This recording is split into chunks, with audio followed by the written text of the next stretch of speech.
I said, "Yeah, okay, thank you." And then he told me, go to Ghana, the airport. I'll meet you in Ghana. I want you to go to the airport. I paid a taxi from Manchester to from Manchester, from Bradford to Manchester. I paid about like £45. And when I paid the £45, and then I went there, and then I went to the airport, and after 2 hours, it was time for check-in and all those things. So they asked me, "Where's your ticket?" I said, "I don't have a ticket." "Where's your passport?" I said, "I don't have any passport." I said, "Okay, where's your travel document?" I said, "I don't have any travel document."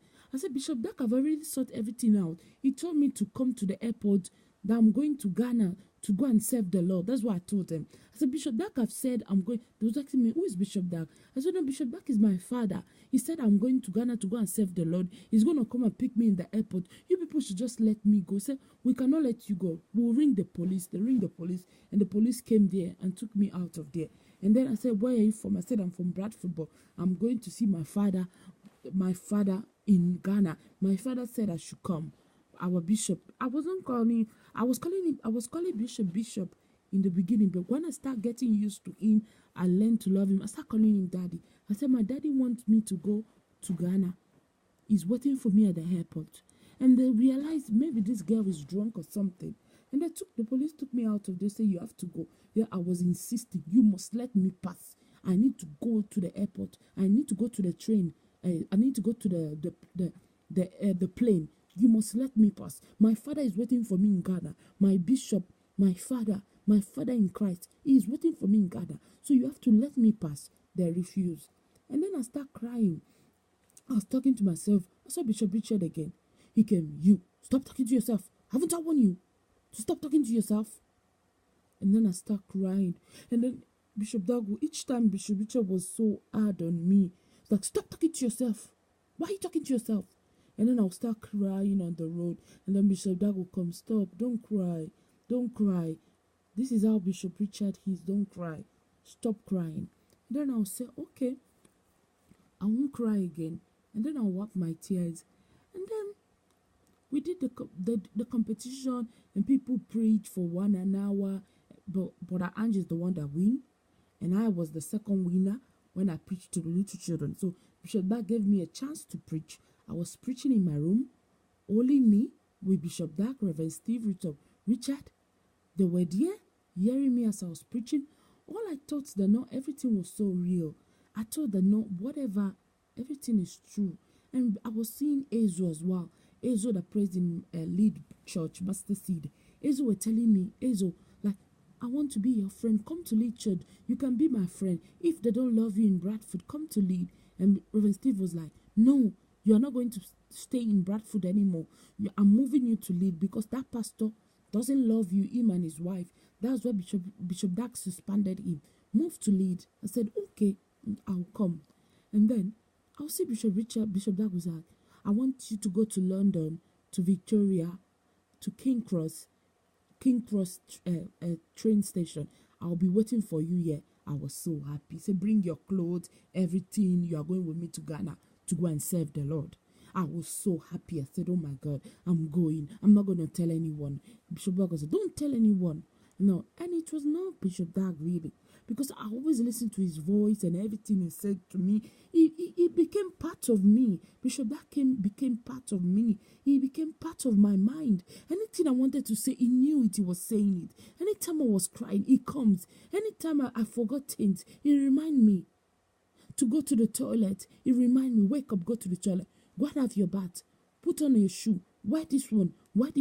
Do this. Comb your hair. Do this. Put makeup on your face." He was always reminding me. It's like they take your intelligence, your memory, and everything. They put it in someone else's head. And that person is the one telling you what to do, what not to do. I went to London then. I said, Bishop Dak said I should meet him here at King Cross train station. He was not there. I started talking to myself. I said, "Where are you, my father? Where are you, my lovely father? Where? Come. And then Bishop Richard would just appear. I said, "Stop talking to yourself on the road. Why are you talking to yourself on the road?" I said, "Stop talking to yourself on the road." And then I'll be like, oh, I'll start crying. And Bishop Dag will come, don't mind Bishop Richard. That is how Bishop Richard is. I said, why is he hard on me? And he said, no, he loves you. He's not hard on you. But God used Bishop Richard to really help me. Really. Sometimes I'm crossing the street.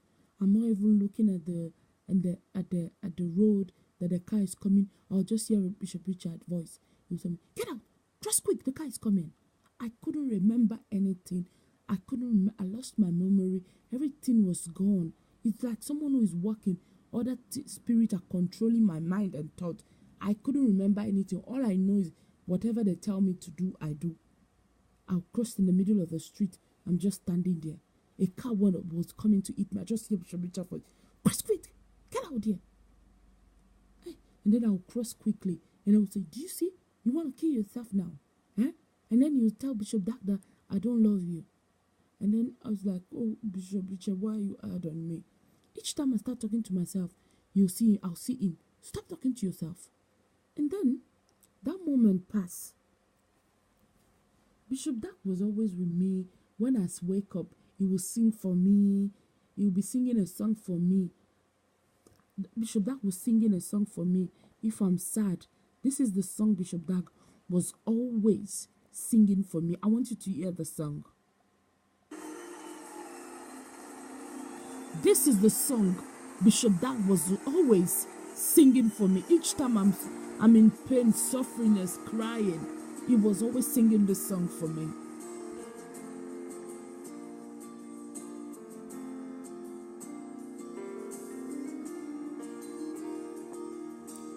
Listen to the song, please.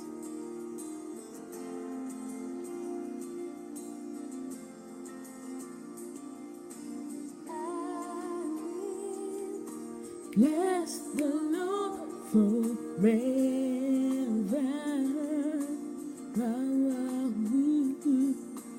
I will trust in Him all time.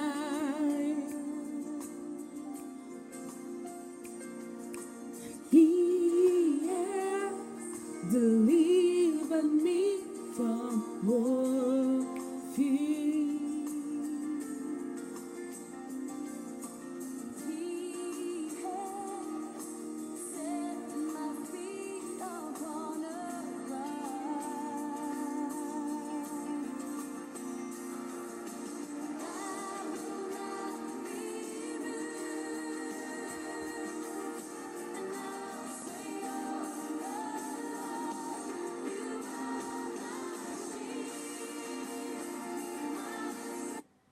This is the song Bishop Dag was always singing for me. Each time I'm crying, he will be singing this song for me. You are my shield, my strength, my portion, deliverer, my shelter.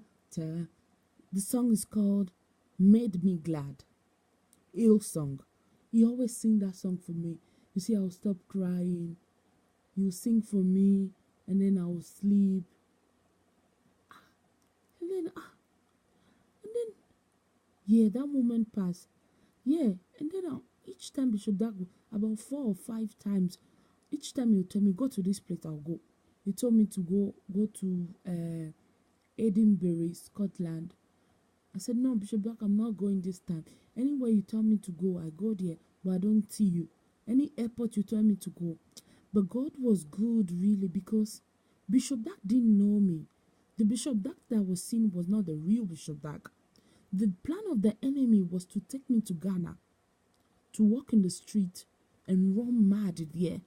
Because he knew in England here, I'll get treatment. I'll be treated. In England here, I'll be treated. I will be treated. And people in England don't walk on the street like talking to themselves or mad.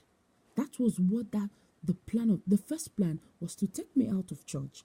That's why he used my pastor's voice and my former pastor's voice and his wife to take me out of the church and to take me out of England, for me to go to Ghana, waiting that Bishop Dag could come to the airport himself to pick me.